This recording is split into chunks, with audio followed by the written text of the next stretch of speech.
record at Anfield has always been pretty incredible, apart from that brief spell during the behind closed door season. Just it feels extra phenomenal at the moment. What is it about playing at Anfield at the moment that just drives on the team so much? Oh, well, we always enjoyed it in our bad spells as well. Didn't happen. Then, no, it's our home. Must be a difficult place to come. I said the boys today, for example, I think every player, if you're not playing at Liverpool and you play in a different country and then you see the group and you get a draw and stuff like this, playing at Anfield is a dream. But actually it must be a dream, it must be a nightmare. And that's what we try to do. But it didn't work out all the time, but when our people are at it, it makes a massive difference. That's how it is. And it was always a situation where we had to give on the pitch, and then the crowd was there, or it was the other way, but we were always together, really good. It happened already, the atmosphere was not great, and we still played a super game, or the other way around. So, no, it's cool, but I think my best skill is not feeling at all winning streaks. I just don't feel it. It only tells me in loose ends, what? I have no clue. Because the next game is so important, so different, so difficult, all these kind of things. And that's why I don't think they help really. Maybe for the other teams think, oh, it's a difficult place to go. But for us, each game stays difficult because of the quality of the opponent. And on Fulham on Sunday, how have you made of them since obviously losing Alexander Mitrovic, a massive blow to lose someone who scores so many goals? Just wondered what you've made of them so far this season. Good team to analyze, we didn't do yet, but I saw the last game, and what I saw it was very creative set pieces, like really creative, a lot of short ones, and we have to make sure that we use the few moments we have to prepare there properly. Besides that, I just think that David is a top manager. He's doing a brilliant job, and yes, it's in a strong league.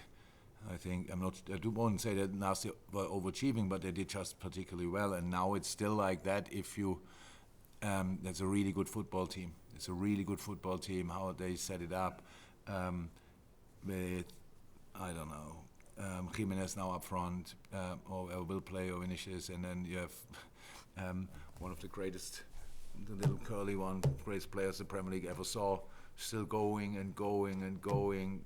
Then you have Pereira. It's just a good football team, well set up, and that makes it special. And in this little stadium there, it's they can create a proper atmosphere as well. We had our struggles there, but here again it's at home, and we have to make sure that it will be extremely difficult for them first and foremost.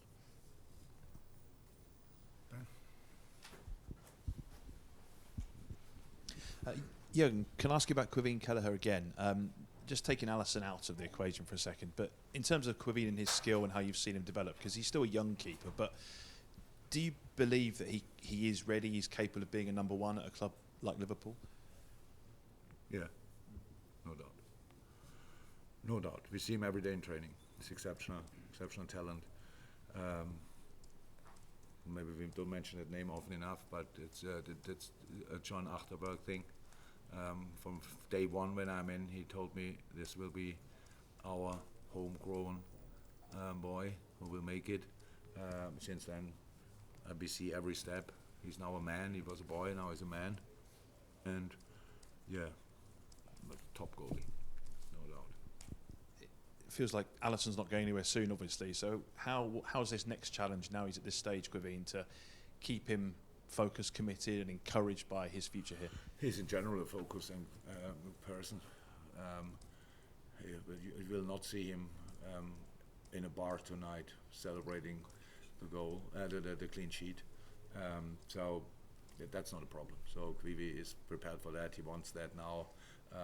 We had discussions in the summer, obviously, about it, but as long as we don't have a solution, we cannot loan players if he's homegrown and all this kind of thing. So we have to make sure, first and foremost, first responsibility is to do the best for Liverpool, and then we have to see how we can sort it. But now, obviously, for him, it's a situation he didn't want to have, but obviously somehow yes, because we want opportunities, we want to play. Now he will get a few games, definitely, and I trust him. And given your recent team selections, I suppose most people would expect Darwin Núñez to come back in as your central striker at the weekend. But with Cody Gakpo's performance and goals tonight, does that give you a bit more of a difficult decision to make? No, it's not about that. The boys don't have to convince me in the games. We don't rotate. This is my squad. This is my team, and they play. If somebody's not extremely awful in shape and you think, my God, what's going on with him? And that didn't happen for a long, long time. Then we just decide for the game and these kind of things. We have this is the most intense period in world football coming up now. That's how it is for all the teams, by the way. But so they all will play, and we have already Diogo not in, so that's not helpful. So yes, we have to share these kind of minutes with different players, and they have to perform. Not always 90, sometimes yes, not always 90, but 60, 70, and then full throttle. So that's how it is. And Darwin is a top moment, and that didn't change. Super important for us, and that he didn't start tonight has nothing to do with anything else. And now that Cody scored twice, fantastic. Does that mean he has to play the next 5 games in a row? Other players score as well. It's not about that, and Cody doesn't expect now because of that. They have to score. That's the job. That's what they want. But it's not that I have now sleepless nights and don't know how to start. So it's not that much a choice, to be honest. Final question, Lewis. We have to wait for the microphone. Yeah, it's not for me. Can I just ask on Thiago? I don't think we've mentioned him for about a month. How's he getting on in his recovery? Nothing changed. We said that needs time, and we will give him that time. That easy as that. See him every day. Still a fantastic guy who works hard to get back. That's all. And I think Fulham's the start of 8 games in about 23 days or something. I think the Fulham match is the start of about 8 games in 24 days. You just sort of mentioned there about rotating the team. How important is it to have such a strong sort of squad? I'm not sure we can rotate all the time. I don't know. We will see that. It depends to who's available. So tonight we could do it. That's why we did it.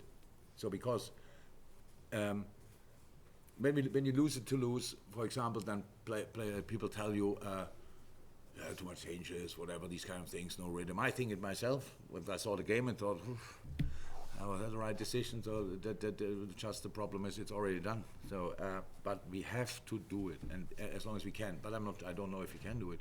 You saw Newcastle playing in the Champions League. 2 goalies and 3 kids, I think, on the bench, and a centre half, Drummond. So, and then before that's really tough. You have to make sure you have as many available, as much as you can have influence on. We don't have really. We watch it, take what we get, and go from there. So, how's that? The toughest period in world football is coming up, and it's a good start tonight. And now, let's keep going. Thank you. Thank you very much. See ya.